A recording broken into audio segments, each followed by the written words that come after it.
হরে রাম রাম রাম হরে হরে, হে কৃষ্ণ করুণার সিন্ধু দীনবন্ধু জগৎপথে গোপেশ গোপিকা। দেখো ও কি সুন্দর সংস্কৃততে উচ্চারণ করে না।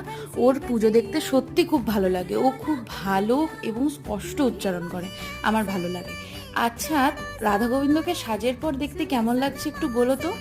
আমি না রাধা গোবিন্দকে ওর বার্থডেতে একটা চাঁদির বাঁশুড়ি গিফট করেছি, মানে আমার মা করেছিল। তো আমার বহুদিনের ইচ্ছে ছিল যে জন্মাষ্টমীর দিনকে রাধা গোবিন্দকে এটা দেব। যাই হোক, আমাকে কেমন লাগছে জানিও কিন্তু। আর হ্যাঁ, এবার আর কি পুজো কমপ্লিট হয়ে গেছে। পুজো কমপ্লিট হওয়ার পর আমি এলাম প্রসাদ তুলতে। আমি শুধু ভাবছিলাম কতক্ষণে তালের বড়া খাবো। যাকগে, ক্ষমা করে দিও ঠাকুর। আমি এখানে সব প্রসাদ তুলে তারপরে চলে গেলাম সোজা নিচে। আর এই যে তালের বড়া দেখছো, খেতে মায়ের মতো অতটা টেস্টি না হলেও ঠিক আছে।